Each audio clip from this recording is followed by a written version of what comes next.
Good morning, everyone. Welcome to the Thursday, January 21st edition of the MMAOB Daily Podcast. I'm your host, as always, Adam Martin, and I'm joined by my co-host, Cole Sheldon, on Thursday, Cole. A Thursday podcast. Pretty strange for you to be on here with me, but there's a reason for that, of course. We have a big card this weekend, UFC 257. Can't wait to talk about the card with you, Cole. It's going to be awesome. Great card. I do want to talk a little bit about yesterday's card, though. Obviously, we want to spend most of today's show on UFC 257, but obviously we want to talk about what happened yesterday. What do you think of the Wednesday card, Cole? I got to be honest, like, it was cool, but I feel like kind of like disrupted my week. Like, I feel like today was Sunday morning for some reason. It's kind of strange, but I don't have a problem with the fights. It was great to see like some midweek fights. It just kind of changed my week up. What do you think, man? I like watching it. It definitely makes it harder for me because then I can basically only interview like two people on each card then because I have to split it up because I can't really post much stuff on Wednesday because it's all about the card. So that any interviews for 257 just kind of goes under the radar. So I get why they do a Wednesday card. I just don't know why they do it this week. I think this week should have just been all about Conor Poirier. Like, I don't think you need another card. You could have done a Wednesday card to start off last week and done say, hey, we're starting off Wednesday, Chiesa Magny on whatever it was, like the 13th, then do Holloway, Cater, and then the next Saturday is Conor. It would have been a bigger deal if it was Hamzat Leon, though. I actually agree with you. Yeah, I think that's part of it. That's probably why they had it in the middle, because they wanted to promote Kansas especially. But yeah, I'm with you, Cole. I think you made a good point there. Now let's just talk about the fights quickly. Main event, or I should say picks. 8-6, not a great night for me, Cole. I think 9-5, if I'm not mistaken. So I didn't really see too many people do that well yesterday. I'll be honest. Like, a lot of people had Lazzez. All the touts had Lazzez. They all lost a shit ton of money on Lazzez. Everyone lost on Lazzez. I didn't lose on him because I said to stay away from him, because there was something about a guy going from plus 300 to minus 200, Cole. That worries me. You know what I mean? So glad I stay away from him. But overall, it wasn't a great night. I think a lot of people struggled. But main event of the evening, I got to give you credit on this one, Cole. You did call it the underdog here. Michael Chiesa picks up unanimous decision win. He looked outstanding, in my opinion, Cole. His takedowns were strong. Pretty much just dominated Neil Magny. I wrote the article. I said he schooled him. I think that's exactly what happened. It was just a different level of ground game. So I was extremely impressed by Michael Chiesa in this fight against Neil Magny. He looked great in this fight. And we were talking a little bit off air. What should be next for him? He called out Covington. I think Covington's going to fight Masvidal. I don't know why he keeps calling him out, because I don't think he gets that fight. I think Wonder Boy's the fight to make, Cole. He's available. He's a top 5 guy. What do you think of that matchup? What do you think of his performance, Chiesa? Yeah, obviously, that's kind of how I thought the fight was going to go. I just didn't know how good Magny's grappling was going to be. And Chiesa looked really good, but I don't know why. If Covington really, to me, he's only going to fight for the title, or he's only going to fight Masvidal at this stage. Like, what does a win over Michael Chiesa really do for him? I don't know. I'm not sure. But at this point, like, there's not too many options out there. So I think if he wants to fight again soon, that would be the option. But we'll see. I mean, Michael Chiesa is in a tough spot too, because I think a lot of guys don't want to fight him now, Cole. He's kind of like in the spot where he's so dominant with his grappling at 170. Like, if you fight Michael Chiesa, no one's look good against him. So you're probably going to look bad. And if you beat him, it's probably going to be an ugly fight. So there's not much. And he's not ranked that high either. I think he's 7 or 8, right? So there's not a ton of upside. But at the same time, Wonder Boy's a guy that will fight lower ranked guys. He fought Jeff Neal. He didn't have a problem fighting a guy who's ranked like 11 or 12. So I think he would take that fight with Chiesa if UFC made him. But we'll see it, because I'm pretty sure he's going to be going for Covington too. They all want that guy. Now I'll get some comments here. Babel fan, who is I don't have to do I have to expose your identity? I won't expose your identity. Maybe, Cole, do you know who this is? No. Okay, we won't expose your identity then. I know someone went 12-2. Good job, man. Kevin Scott 12-2. Oh man, you guys killed it. You guys killed it, man. You know, looking back, the one pick I would have had back was that Perez guy. That's the one I regretted on. But honestly, some of these were surprising. Like, let's go to the co-main event, Cole. Again, I said stay away from Lazzez, but I still thought he'd probably win this fight.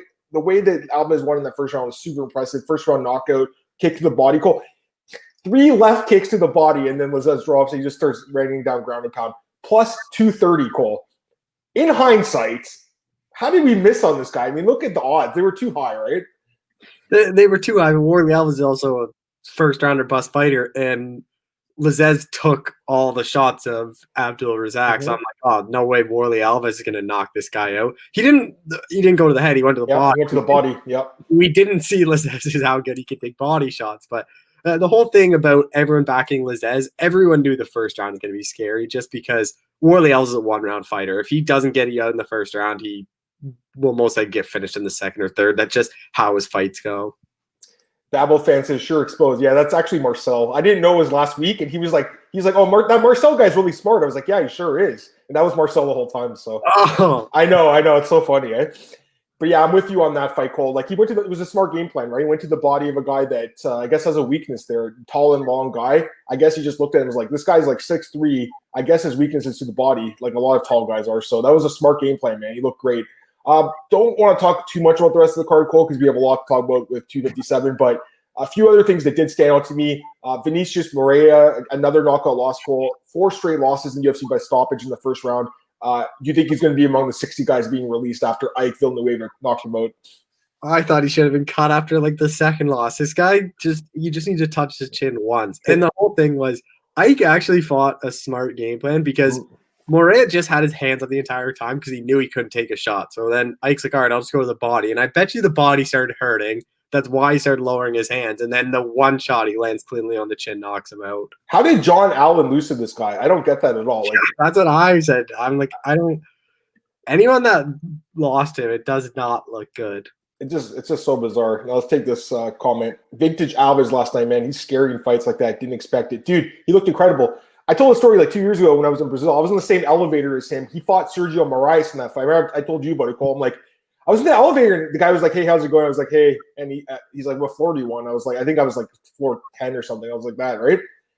And I got out of the elevator and I looked at him like, you're Warlley Alves. He's like, yeah. And I was like, oh, man. Like, he was holding the elevator rope before he called. He was pressing the buttons. It was great. And then he goes and knocks out Moraes the next day. That was awesome, man. I like the guy. I do like Alves. I always liked him, but so inconsistent, right, Cole? Cole, 5 minutes of cardio. You know he's going to go hard in that first round. He still got KO'd. Jamie Gidley, what's up, guys? Hey, Jamie, what's going on, man? A longtime listener of the podcast.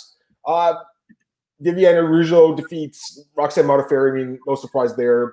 Not a great fight. Matt Schnell with a really close split decision went over Tyson Namcole. I think we both scored for Schnell. I can't remember. I believe I scored for Schnell. All my scorecards are at bjpen.com and mmadecisions.com. Here's what I'm going to give Marcel credit for. He picked Akhmedov against Breeze. I really didn't see that coming, Cole. I got to be honest. That's one that kind of hurt. I thought Breeze would win. But, again, that guy is so inconsistent, right? Akhmedov gets the win. Leroy Murphy with another great performance against Douglas Silva de Andrade. Wins a decision. Suma Darji wins a decision over Zaruk Adashev. Ricky Simone submits Jaicano Perello. Dalcha Lugiambula, decision over Marcus Perez. Francisco Figueiredo, Davidson's brother, decision over Jerome Vera. Fight of the night, Mason Jones loses a split decision to Mike Davis. Super close fight, Cole. We both picked Jones. We both thought he edged it, though. I thought he did win that fight, but it was super close anyways. And then Umar Nurmagomedov, he wins a bonus for beating Morozov. And then Manon Ferro with one of the better performances of the night against Victoria Leonardo wins a second round TKO. She looked great. She could have won a bonus too. I thought she looked outstanding. Ike got screwed with no bonus. Ike had the best finish on the card. Who did? Ike? Yeah. I think he should have got a bonus. Like, quality of opponent, man. Look at the quality of the opponent. I mean, it wasn't a high level guy, a guy with no wins, right? So bonuses went to Alves and Umar. I don't know if I would have given Umar one of the bonuses. Though. It's because Dana's trying to play nice to Habib. Like, hey, it has to be because I think that 50K, maybe you'll come back. Yeah, I agree. I think Ferro had a better performance overall. I think he looked good. Don't get me wrong. I just think that you could have given it to him, or you couldn't have given it to who was it?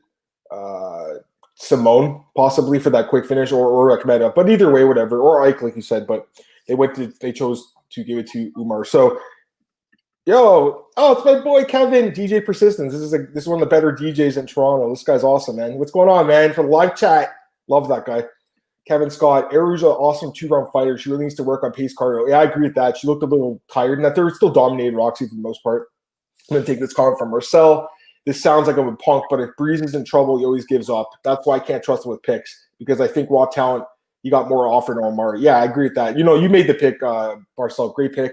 With Omari, you're right. Tom Breeze is, don't want to say it, Cole, but he's kind of those guys that if the goings get tough, he kind of wants out of the fight. It seems like, and there's a lot of guys like that in the sport, which is unfortunate, but it is what it is.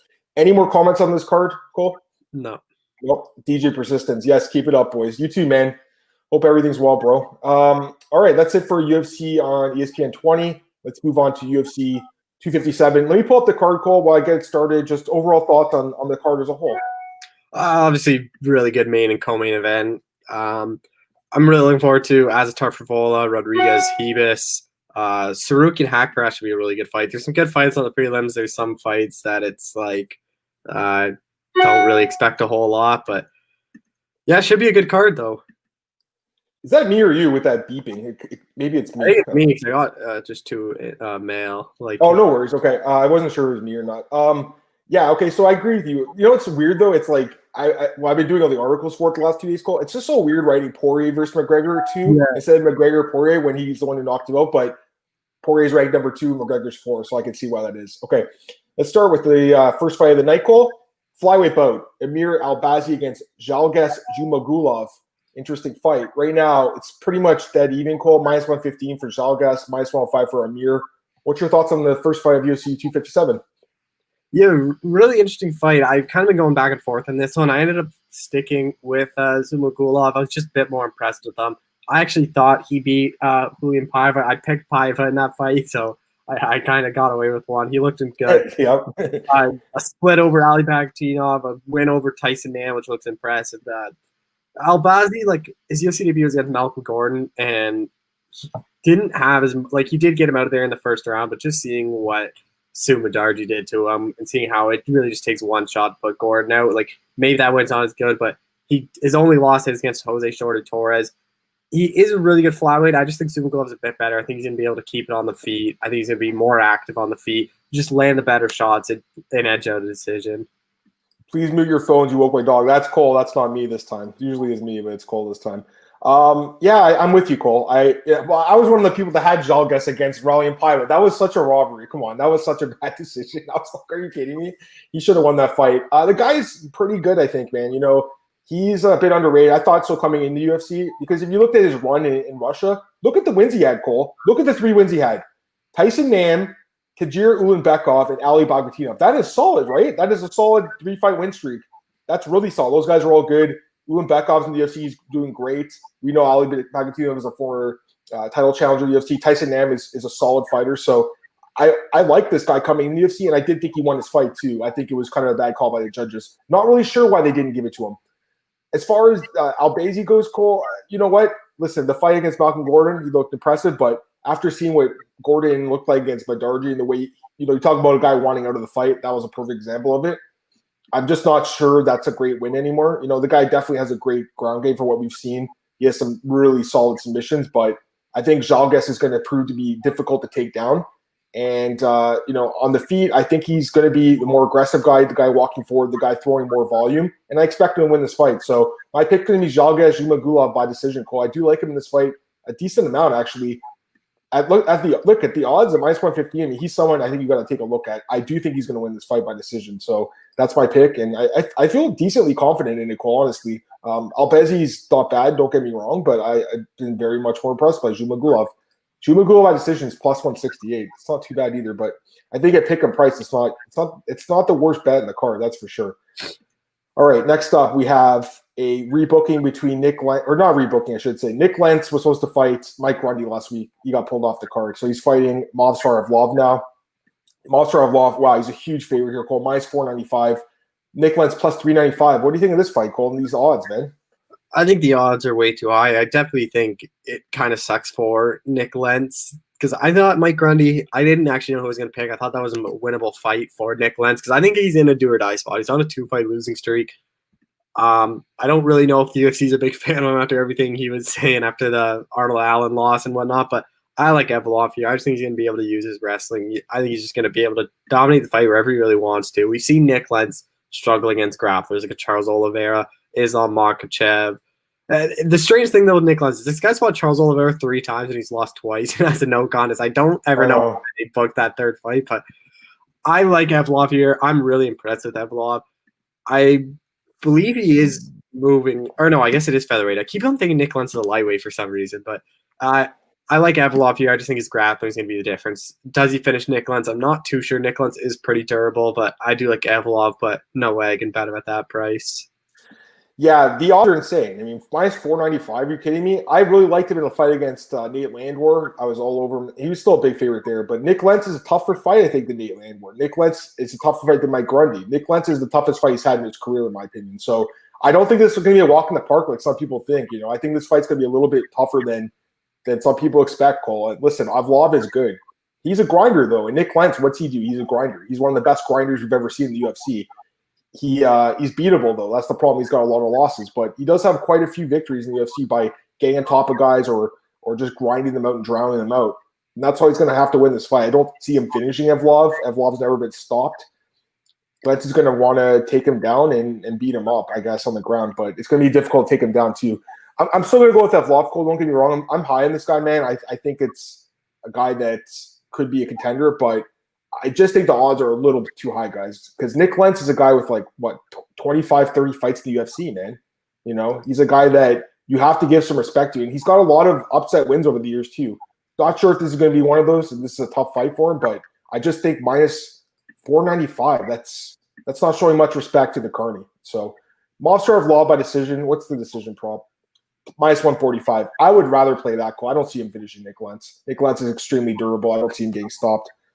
Get these comments. Babel fan, this is from the last fight. I forgot to get it. He said, tough fight to pick. The funny thing is, Zhalgas wins against Bogdanov and Ulanbekov are robberies, but he should have won against Paiva. Yep. Go Paolo, how's it going, man? He says, just waiting for a chance to fade Vlog. Don't see the hype on this guy. Yeah, I mean, listen, he's got good wrestling. He's a grinder, but dude, he's got no finishes in the UFC yet? It'd be nice to see this guy get a finish. He's in the same spot as some of these guys Ramazan and Meave, Cole. They're great at grinding guys out, but they don't finish fights. It's why would the UFC push them up the ladder, right? So he's going to need to finish Nick Lentz, and I don't really see that happening. So we'll see what happens, but I'm thinking a decision. Andre, hey, how's it going, man? He says sup, and Gopal says sup too. So give me your guys' thoughts on all these fights as we go through them. Next fight is Andrew Sanchez against Macmillan Mirador, Cole, at 185. Right now, Mirador minus 135, Sanchez plus 115. Who's your pick? Might not be a popular pick, but I actually like Andrew Sanchez in this fight. I know Murdoch has all the hype because he's a Floyd Mayweather guy. I just don't really see much to him. His 2 UFC wins, Alessio de Chirico, okay, that's an all right win. I'm not really putting much stock into that. And then he beats Trevor Smith, who I don't think is UFC caliber. And the problem is he really hasn't been tested. The UFC gave him 2 strikers because they know he's obviously a much better striker than what Andrew Sanchez is. But Andrew Sanchez has the ability to just grind you out with his wrestling. I think that's what he's going to do here. We saw in his last fight. I actually picked him as an underdog against Warlley Determined, got the knockout. He loses to a top guy, Marv Vittori, Anthony Smith. The Ryan James fight, obviously that's not a good loss to have, but he does what he did to Marc-Andre Barrios, what he did to Mark Perez, just being able to grind him out. That's kind of what I see here with Murdoch. I'm not expecting a very entertaining fight. I just think Sanchez just survived the first round and then just kind of hold up Murdoch against the fence, get some takedowns, and just kind of do what he has to do to get a win. But I like Andrew Sanchez by decision. He looked outstanding in his last fight. I got to give him credit for that fight. He looked outstanding against Wellington Tournament, but I think this is a much tougher fight. Mirador is legit to me. I think he's extremely legit.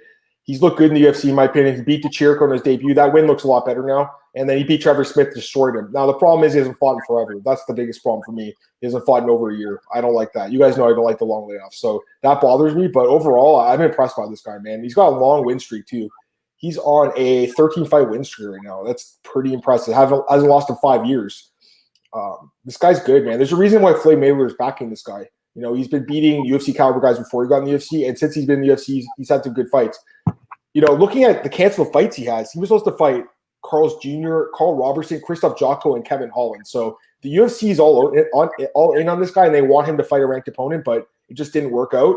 And I think that Sanchez, after the layoff, is a much more suitable opponent for him, so I'm fine with this matchup. Actually, Sanchez opened as the favorite, so that's worth pointing out, Cole. You're picking him as a dog here. I can't, though. The biggest problem for me is, listen, the guy has looked good lately. He's improved his game since moving to TriStar. It's clear that he's got some better skills now. His cardio is better. His chin looks better. But I can't forget those fights he had with Ryan James and Anthony Smith. We got finished in the third round. Miradov's a guy that has good cardio. I think if Andrew Sanchez can't get him out in the first round, which I don't see happening, I think Miradov beats him to the punch the longer the fight goes. I actually think he could stop Andrew Sanchez. If not, I think he wins a dominant decision. But yeah, I really like Miradov in this fight, guys. I think he wins actually probably by knockout the more I look at it. I think it might look a little bit more easy than some people think, but I could be completely wrong. We'll see. Sanchez is tough. Don't get me wrong. What if Sanchez fell in love with the striking after that KO last time? Can get interesting, I think. Daniel Edwards says Mirador's too small. I don't think so at all. I'm looking at the stats. Mirador 6'2", Sanchez 6'1". Mirador 75-inch reach, Sanchez 74. I'd say Mirador is slightly bigger.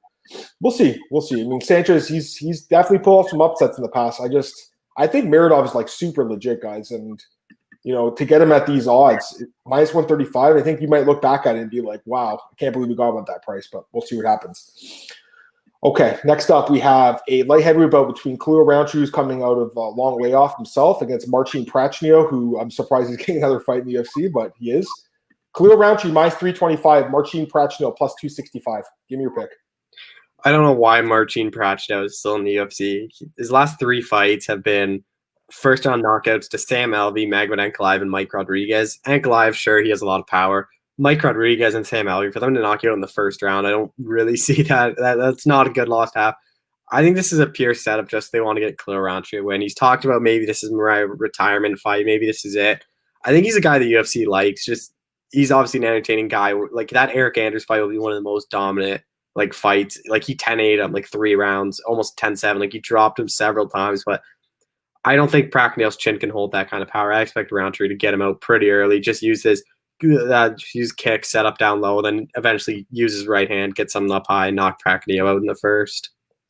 Yeah, in the last fight, I wanted to say, I forgot to mention this. Mirador never been taken down either, so that's another wrinkle to that fight. But as far as this fight goes, it's a pure fade on Marcin Prachnio, right, Cole? Like, the guy has just been terrible in the UFC. 3 straight losses by knockout to Sam Alvey, Magomed Ankalaev, and Mike Rodriguez. I just haven't been impressed at all. I mean, there's nothing to like about his game in the UFC. There was nothing to like at all from what we've seen. This guy's been KO'd a lot in his career, 4 times actually in his career. He also got KO'd by Rakic in the regional scene. I mean, he was in one and he had some power. He knocked some guys out. I get that. That's why he got signed. But since coming to the UFC in 2018, he's been terrible. I'm not really sure why he's getting another fight call. I guess because he signed a 4-fight deal and they're like, we might as well just let him finish it out. And we're giving him Rountree here. And Rountree is not a perfect fighter. And the guy has a lot of holes in his game. We've seen that, man. He has a lot of holes. We saw the fight against Cutelaba, got taken down, beat up. We saw the Johnny Walker fight, got beat up in that fight. But we've seen it at his best too. Eric Anders, one of the most dominant performances we've probably ever seen by a light heavyweight. I mean, just destroyed Eric Anders in that fight. The Gokhan Saki fight. I got to be honest, Cole, that was 3 years ago. I thought that knockout was going to make this guy a star. I thought, okay, that's a star-making performance on the Miocic Cormier card, the first fight of the night, and he barely fought since then. He's fought 3 times since then, 1 and 2. So it just shows that one win doesn't mean a guy's career is going to go like this. But he's got some other good wins. Paul Craig, it's a nice win looking back too. Clearly his chin's not great. His ground game's not great. We've seen him get finished. Andrew Sanchez dominated him. Ultimate Fighter to win the show, but you can't deny the guy's KO power. You can't. And in this fight, you're taking on a guy in Prachnio who doesn't have a good chin. And I think it's going to be a really short night for Marcin Prachnio, Cole. I expect Khalil Rountree to knock him out in the first round. The odds on Rountree by first round knockouts. Rountree in round 1 by KO. Wow, only plus 110. That's crazy. There's no value on that, obviously. That is nuts. That's a really weird line to be that specific on a prop and not even get plus money or you get plus money but minimal. So if you're going to play Rountree and I don't think it's the bad play because I think he dominates this fight. He's minus 325. I think he should be like minus 500 in this fight despite the layoff because this guy Prachnio has literally like one of the worst chins in the division and I don't think he'll be able to handle even 1 punch or 1 kick from this guy. So I'd be looking to play Rountree. Listen, you guys know I don't love guys at these odds, but when a guy's minus 300, he should be minus 500. There is value. So I would take a look at him. Battle fan says he'd pick 100% Rountree. Yeah, me too. Battle fan. Marcin Prachnio's coach, Dutch, said in the interview that Marcin wasn't mentally there in his UFC fights. They're working with a mental coach and says it works. I don't say it does. I don't think so either. Daniel Edwards says, Andrew Sanchez, thicker bone in his fought 205. I'm feeling myself now. I picked Warlley Alves to win. Good job, man, with that pick. And you're right, he is a pretty thick guy, but I think Mirador's going to look pretty big in the cage too. Anyways, Cole, Rountree by knockout. Okay, next up we have a women's bantamweight bout between Sarah Mcmahon and Julianna Pena. Right now we have McMahon minus 130, Pena plus 110. Who's your pick in this one, Cole? Yeah, I've had a really tough time picking this fight just because I think both of them are really inconsistent. The problem with Sarah McMahon is like she kind of like she doesn't look good. Like she just kind of like gives up when she gets in a bad spot, like when she got set against Vieira and Renault. Julianna Pena, her last fight, obviously getting set against Jermaine Durand, who he doesn't look too good, considering she's supposed to be the grappler. And I just don't really know how good Julianna Pena is. Like, obviously, beating Jessica Ai and Kat Zingano look good, but that's a Jessica Ai bantamweight who really struggled. Kat Zingano, like, I don't know. And then she loses to Valentina Shevchenko, beats Nico Montano, who I'm not sure really how good is either. And then when she fights up in competition, she loses. I don't know if Sarah McMahon is that step up in competition. Sarah McMahon is a much better wrestler. I think she'll just be able to grind out Julianna Pena using her wrestling, avoiding the tough spots of Pena's jiu-jitsu. I'll pick Sarah McMahon by decision, but I think this is a fight where you don't have to bet on just because it's two inconsistent girls that you don't really know which one's going to show up. Yeah, and this fight also, McMahon actually opened as a slight underdog, so the line's flipped, but, I mean, it's pretty much a pick 'em anyways. It's close. It's a close fight. Don't get me wrong. This is a competitive fight. I'm kind of with you, Cole. I think it's kind of like one of those like mirror matches. Like, to me, they remind me of each other very, very much. They're both good wrestlers. They're both good grapplers. McMahon, obviously, much better, much more accomplished background. We know that. But Pena's looked, during her UFC run, she's been excellent with the wrestling for the most part. But they both make a lot of mistakes, Cole. A lot of mistakes, especially on the ground. Like, their submission defense, both of them, it's not good. The thing is, Sam McMahon is 40 years old. You know, like, she's the oldest woman, I think, in the UFC right now, besides Marion Renault. I think she's like 43, maybe. How old is Renault? She's got to be up there, Cole, right? How old is she? She's 43. Holy crap, she's old. I don't want to say that. I want to say a woman's old, but to be in UFC and be 43, that's crazy. So good for her. She's a gym teacher. McMahon, we know she's an incredible athlete, but I'm sorry, Cole, but I have to pick against someone who's 40 years old in the women's bantamweight division. It's just an automatic fade. Pena's only 31, way younger. Pena, 3-inch reach advantage. I like that too. Pena, you know, she's a decent grappler herself. She can be taken down. She can be controlled. That's the problem here. If McMahon can just grind her out like she did to Landsberg, maybe, that's, I guess, how she'd win this fight. But maybe just push her against the fence like she did in that fight too. But I think Pena can stop some of the takedowns and just make it a dirty fight and actually just win basically on cardio alone. That's how I think she wins. I think she wins on cardio just and grinding ability. So I do think it goes the distance, very likely, I believe, even though they both aren't good at the submission defense. But at the end of the 50 minutes, I think Pena will probably win the last 2 rounds and win a decision. Even though she's a dog, I don't have a ton of interest in betting on this fight just because I think it's extremely close fight and the judges will come into play. And it could be a split decision where you're just like hoping the judges are on your side. And it seems like a landmine waiting to happen a little bit. So yes, I see enough advantages with Pena, the age, the reach, that I'm going to pick her here, Cole. But you know, I think there's better spots. Kevin Scott, these two ladies always find a way to lose fights they're winning. Tough call, yeah, that's for sure. Dan Edwards, Pena by sheer toughness. Kind of what I'm thinking too. He goes, when in doubt, go with youth and toughness. Yep. I thought they cut Renault. Did they call? I thought she's still on the roster, isn't she? No, she's still. She's actually. Is she ranked number 10? Is she ranked in the UFC bantamweight division? Let me take a look. Bantamweight division is terrible. Is she ranked? I gotta look at this. Marion Renault, 135, number 10 in the world. Kevin, she's not cut. Kevin, she's number 10 in the world at age 43. That's incredible, Cole. She's actually turning 44 this year. You know, and again, I'm not throwing a shade at her, man. I think it's amazing that she's in the UFC, Renault, at age 43 and still performing. But she hasn't won. Actually, she hasn't won a fight since she's turned 40, right? So I just think that the age, anyone, actually, even male fighter, I'd be betting against them for the most part at that age. Like Matt Brown, all these guys, Damian Maia, but especially in the women's bantamweight division, you have to bet against the age. So again, Pena by decision, that's my pick.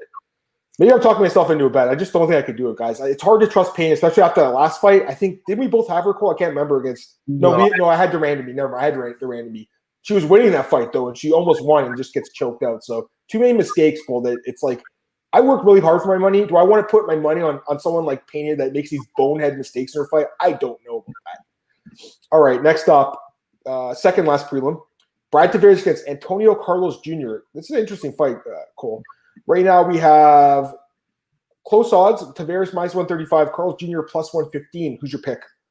Yeah, this is a tough fight to call just because I think both guys have struggled recently. Like, obviously, Tavares won the distance to Israel Adesanya, not a bad loss, and gets knocked out by Shabazian. Carlos Jr. loses 2 decisions to Ian Heinisch and Uriah Hall, where he just kind of faded. Like, he couldn't get the takedowns, and he had a lot of he struggled a lot. Like, this is a fight where if Carlos Jr. can get Tavares down early, like, maybe he does pull out something, but I trust Tavares' ground game enough where I think even if he gets down, I think he can keep himself in some good spots. I'll take Brad Tavares here by decision. I think the first round is going to be a bit rough. I do expect Carlos Jr. to probably get him down, have some moments on the ground, but after that, I think Tavares is going to be able to work him on the feet, keep it standing, land the better shots, win the second and third round, win a decision. This is another one where I don't really know if I'm confident, even though the line is low, to bet them, just because they're 2 inconsistent guys on a 2-fight losing streak. Like, you don't really know. Tavares hasn't fought since November 2019. Uriah Hall hasn't fought since September 2019. Like,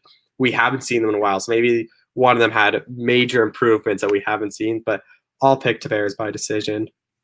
So I grabbed these comments from the last fight. I missed them. Babel fan says Renault's fighting Chason. Yep. And Kevin Sod said you confused Renault and Chason. Daniel says the whole bantamweight division needs to quit Ducky Pena. Okay. I'll give my thoughts on this one, but this comment's hilarious. Shoeface losing to Dad's Army Kelly is one of the biggest WTF ever. Yeah, that was crazy. I remember that fight when he fought Dan Kelly, and he was pretty much dominating the fight, and then Kelly just won him through. Kelly had a lot of wins by being a tough guy, but not young and tough. Daniel Edwards, who mentioned that comment, youth and toughness. He was old and tough, the dad bod. So that's the sport. Anyways, I got to be honest, Cole, I have a different take on this fight than you. I have a much different take because I actually really like Junior in this fight. I like him a lot. I think I'm going to bet on him for sure because there's one advantage I love, the 5-inch reach advantage. That's freaking huge. You kidding me? That's massive. I think that's going to be massive in this fight. And I realize he's not necessarily a striker, but I still think reach in general is a good thing to have. It's harder for the other guy to hit you too. So I think in general, that's a huge advantage. Brad Tavares is older as well. Brad Tavares he's been knocked out too often in his career, I think, a little bit lately with the Whitaker fight, Boach. And like, I don't trust his chin a lot either. I'm not saying Junior will finish him, but you know, if anyone's going to get a knockout, if he's going to get his first like real knockout in the UFC, it'll be against a guy like Tavares who has a bad chin. But I think in general, he'll try to take the fight to the ground. Looking at the takedown defense, Tavares is good. Don't get me wrong, it's good. It's almost 80%. He's got good takedown defense. But Carlos Jr. is one of those guys that spams takedowns, and I think eventually he'll get into the ground. On the ground, I think it's gonna be tough for Tavares to hang with him for 15 minutes. I know Tavares, you know, as far as submission losses, never been submitted in the UFC anyways, but I still think that Junior is just going to be dominant with the wrestling on the ground. And yeah, he did lose his last 2 fights, but they were honestly pretty competitive fights. So, you know, I think this is going to be another win for him. And for me, it's a fade on Tavares. He hasn't fought, like you said, both guys haven't fought in a while, but Tavares especially doesn't really fight much often anymore and taking a lot of damage in his career. There's just too many negatives against him. Where I'm going to go with the youth and take Carlos. I'll take him to win a decision. What do you guys think of that fight? Give me your comments on that one. I hear what people say about this one because me and Cole are completely opposite on this fight. DJ Hooligan, love the show, guys. Really appreciate the insight. Hey, man, we love having you in the chat. But yeah, I'd like to hear what Marcel thinks and Daniel, if you guys want to give your thoughts on that Tavares Jr. fight. But to me, Cole, it's just like I'm shocked that Tavares, by the way, is still ranked. Like the guy hasn't fought in forever. It's just crazy to me. Okay, last prelim of the night, Armin Suzuki against Nazareth Hackbrass, a.k.a. Kelvin Gastelum. I mean, he really does look like him. Odds, minus 290 for Armin, plus 245 for Nazareth. And I should point out that Nazareth, in his last fight, was a minus 300 favorite. So the odds have completely flipped on him. He's 600-cent difference, Cole, between the 2 fights. What are your thoughts on this one, man? That's a crazy line, right? Well, I mean, you have to look at who he's fighting. I think Armin Sarukian's the real deal. I think the UFC's kind of given up on Nazareth as their lightweight prospect. His debut couldn't have gone worse. Loses to Marcinel, where he just didn't look good at all. Then he rallies off 3 straight, shocking knock loss to Trudover. And then even the last fight when he says mass favorite against Alex Munoz didn't look like that at all. Munoz had a lot of moments in that fight with Sarukian. I just think his grappling is going to be way too much. Like you look, his UFC debut came against Islam Makhachev, and Sarukian was very competitive in that fight. Like that was a really close fight. And then he goes out there, dominates Libyan Obed Mercier, and then really puts it to Davy Ramos, which was a good win just because of how good his jiu-jitsu is. I don't really see a path to victory for Nazareth. I think Nazareth basically has to knock out Sarukian, but he doesn't really have that much dog power. Like you look at his wins, a lot of them are by decision. I think Sarukian has good enough chin where even if he gets hit, he's going to survive it. Just use his grappling, just really grind at Hackbrass and win a decision. I don't really see him finishing Hackbrass. Hackbrass is pretty durable on the ground, but I'll take Sarukian by decision. I get these comments from the last fight, and then I'll go with my thoughts on this one. Daniel says, had Shoeface with betting odds 3 off. That always happens. Battle fan taking Shoeface. Edwards, they will take. He has Shoeface as a dog, but it scares me. Kevin's taking Tavares because Shoeface is bad cardio. Yeah, that's a big problem. That's definitely that's why he's the underdog, guys. But again, the grappling I think is going to be huge. And Battle fan, aka Marcel, says I want to take Tarsuki 100%. I like this fight too. Both good prospects. Actually, I remember when this was announced. I'm pretty sure me and Cole always sending DMs to each other about fights. I'm pretty sure you sent this one. We were like, holy crap, that's a good fight. I'm kind of with you. They must have given up on Hackbrass, even though he's only 25. Like he's still super young. But the loss to Dober, the loss to Held. He's only 3-2 in the UFC and kind of struggled a little bit. But he is a good striker. He does have some advantage in this fight. He's taller. He's southpaw. That helps as well. If you look at the stats, he lands more often. That helps too. Here's the thing. Tarsukian, the difference is he is so fast. He is so evasive. We saw that in the Ramos fight. Ramos couldn't even touch him. He couldn't even get close to him. He stopped almost every takedown. Actually stopped every takedown. Kept the fight standing and just pretty much pieced the guy apart. That's pretty much how I see this fight going. I think the speed difference is going to be the biggest difference here. I don't love the odds though, Cole. I think it's people are sleeping on Hackbrass a little bit here. I understand he got knocked out by Dober last year. It was a huge upset, but he was like minus 400 in that fight. And then the last fight he's minus 300 and he won that fight. So now the odds switch this much. That's always a red flag to me. So yes, I'm taking Tarsukian. I think he probably wins a decision here, like you said, Cole. I'm kind of with you on that, but the odds are pretty high. So I would take a deeper look into this one. I wouldn't blindly just fade Hackbrass. He's fighting a guy who's about the same age as him. He's fighting a guy with the same reach. It's probably going to be a little bit more competitive than people think, but I still think Tarsukian probably wins the decision at the end of 15. Okay. Time for the main card, Cole. We'll start with the first fight on the main card. Marina Rodriguez against Amanda Ribas. Right now, Ribas minus 300, Rodriguez plus 250. Who's your pick in this one, Cole? I have to Amanda Ribas just because Marina Rodriguez has a terrible ground game. Like, I don't know how they haven't drilled that or trained it. Every single fight, it does not improve. She after the Rana Marcos fight, like her coaches at least just should have sat her down and just drilled takedowns after takedowns after takedowns. Like that was why she had a draw against Rana Marcos. She looked so good, and then she gets 10-8 all the time. That's what happened to Cynthia Calvillo. Carla Esparza just took her down at will. I think Amanda Ribas can take her down. And this might not actually be a popular pick, but I actually think Ribas can submit Marina Rodriguez. I know Rodriguez has never been finished, but I think Ribas' ground game is a lot better than what Cynthia Calvillo, Rana Marcos, Carla Esparza's game is, because their wrestling is more just for position, where they just want to hold and win the round, where Amanda Ribas looks for that finish. She submitted Paige Van Zandt in the first round, submitted Emily Whitmire. I think it might be worth a little small stab just because it is plus money, but I do like Amanda Ribas no matter what. I think she's just going to use her grappling just to really grind out this fight if she doesn't submit her. Kevin Scott, Rebus fan club.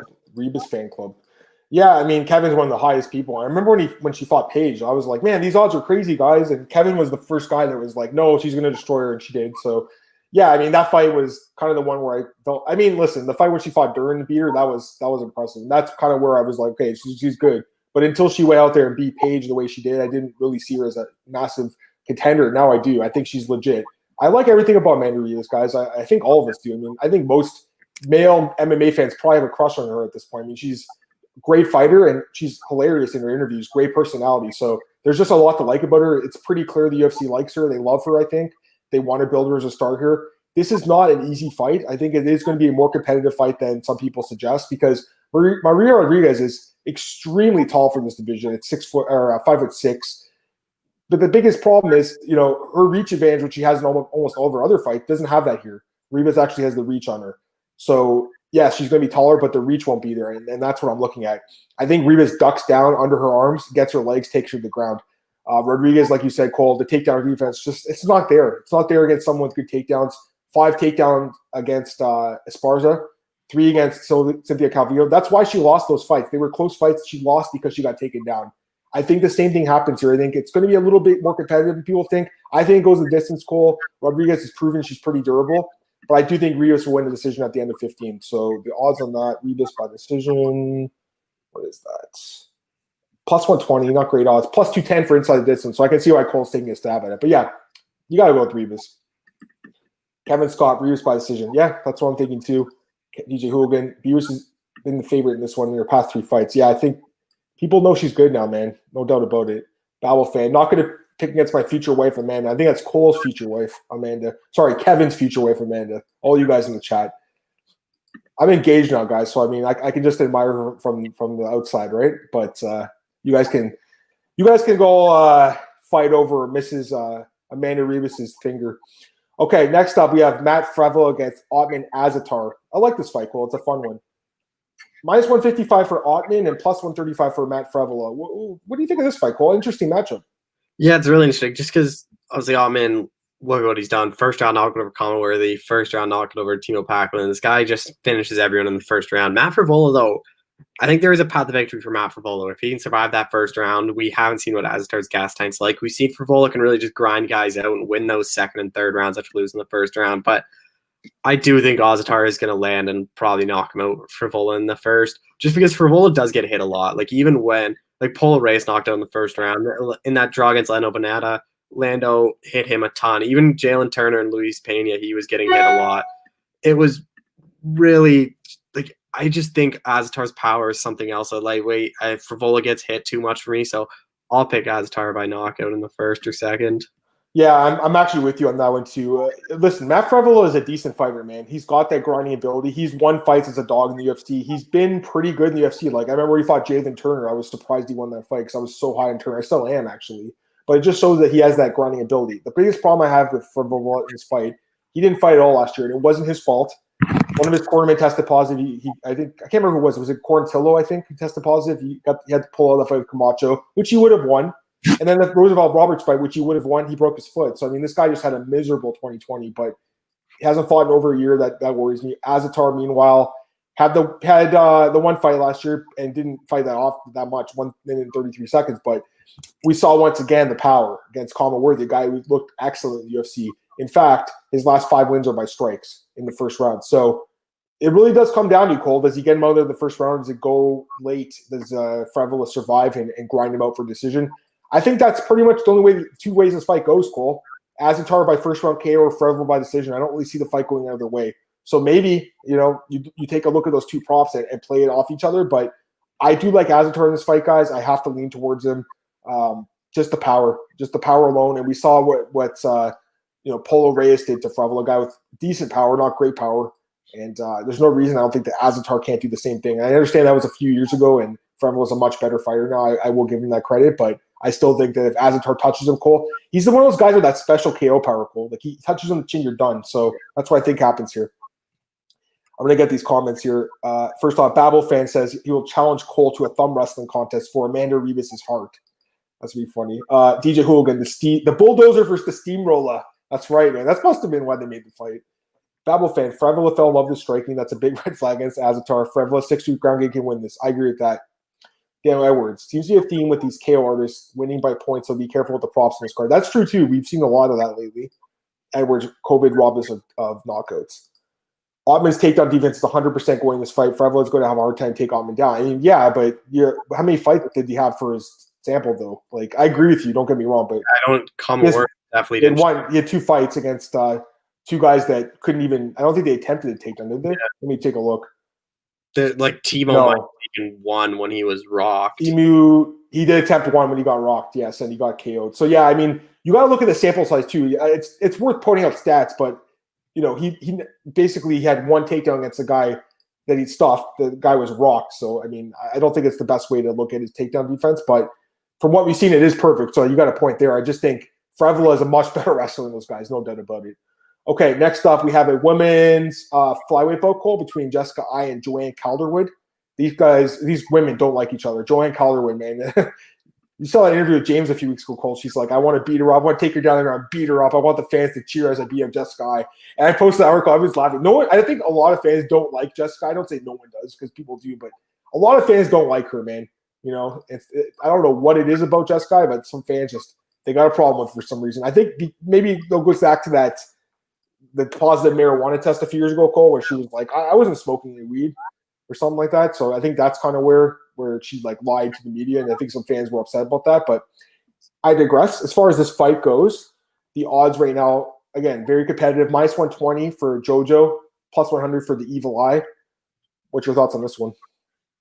First off, why is this fight on the main card? Yeah. I know the UFC likes to have women on the main card, but you already have Marina Rodriguez. You could have done Suzuki and Hackbrass. You could have done Tavares, Carlos Jr. If you just wanted a quick knockout before the co-main event, you could have put Khalil Roundtree fight. I don't know why. I don't expect this fight to be good. Both them. This is the definition of being a better. You don't have to bet every fight. There's no way in hell I'm betting either side of this, just because both of them are so inconsistent. Jessica I pulls out not a big underdog spot against Viviana Rougeau. Yeah, and she just has the capability of making fights really close and really boring, like the Caden Chukagian one.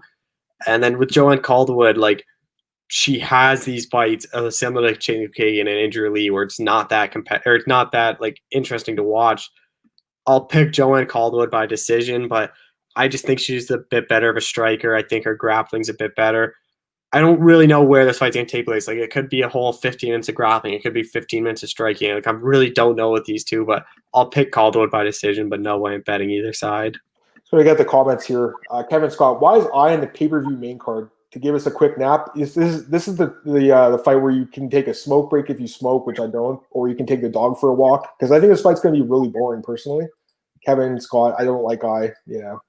Dan Edwards, JoJo doesn't do well in grudge matches. I's been more impressive. Babel fan, don't dislike I, but I think she talks too much. She can't back her talk up. That's why people don't like her. And the fight screams split decision. I agree completely with that. I see your comments, Jose. I'll answer those after we do the breakdown. I'll quickly answer them.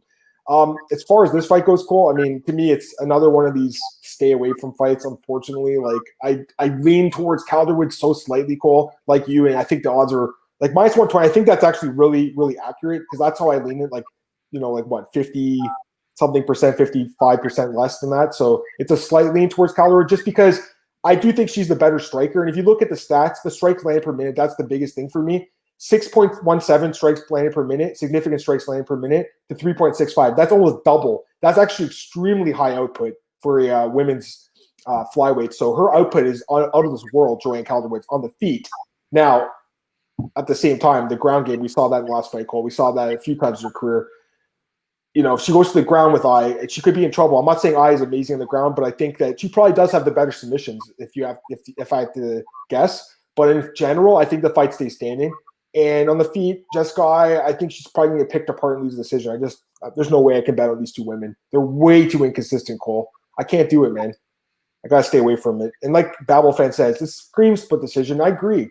This could be one of those fights where everyone's like, okay, Calderwood's going to win, guys. And then the judges give I the split decision because she was the aggressor or some reason. I don't know. It's one of those fights that does kind of worry me, Cole, because the judges will be involved in a close fight.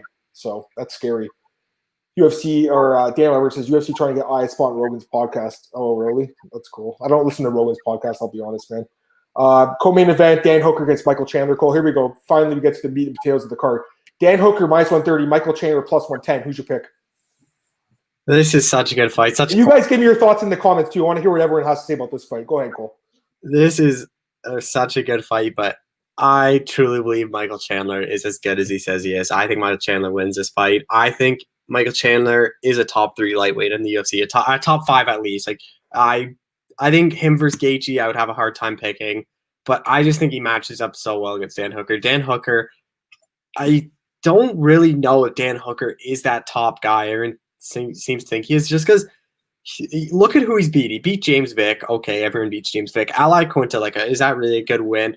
Beating Paul Felder, that is a really good win. Paul Felder, I think, is a top 10 lightweight. But before that, that brute, when he got absolutely beat down by Edson Barboza, then Dustin Poirier, he obviously has such a good chin. I don't expect either guy to be able to finish either one. Both of them have pretty solid chins.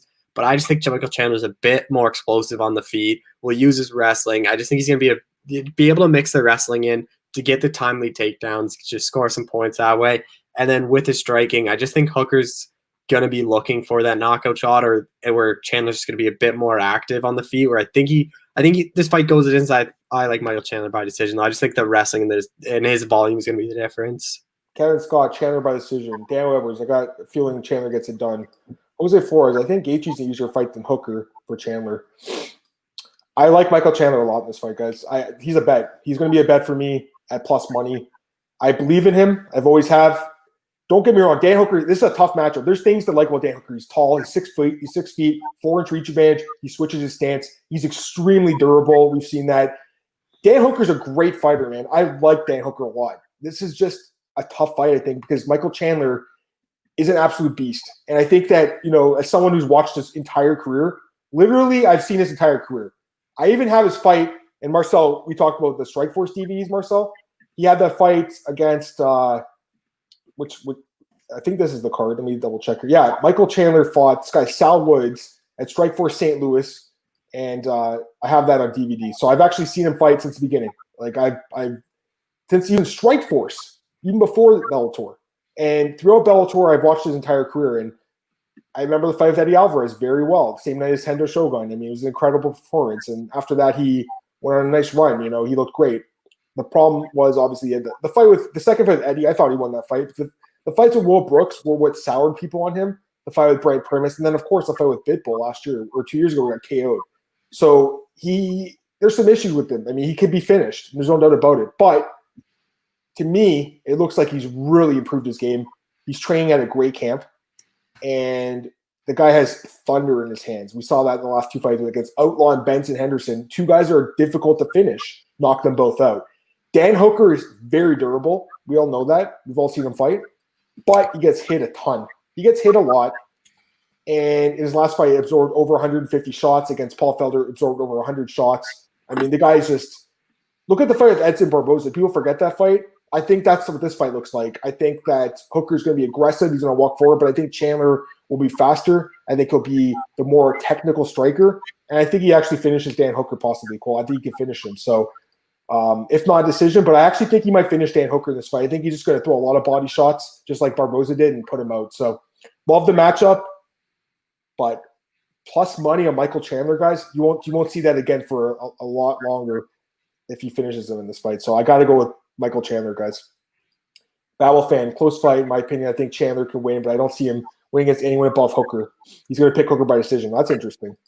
Battle fan, I feel Chandler should have came to UFC 3 years early. Yes, I agree with that too. And Marcus Williams, hey Marcus, he likes the size and reach for Hooker. Yeah, there's no doubt about it. He does have that advantage. And you guys know that's an Adam Martin special. Anytime a guy's taller and longer, I love it, guys, and younger too. So he's got a lot of advantages. There's no doubt about it.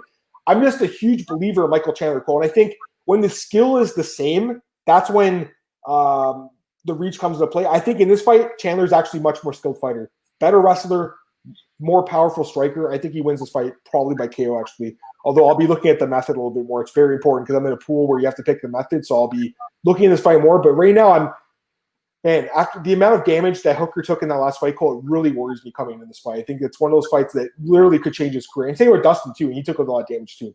All right, that's it for this fight. We got a few minutes left, but we got to go through the main event here. Conor McGregor against Dustin Poirier. I want to go look at the opening odds quickly, Cole. Minus 175, plus 150. And now it's at minus 325, plus 265. The line's going up every day. I just saw a tweet from Dave Mason at BetOnline. 23 fighters on the card, other fighters.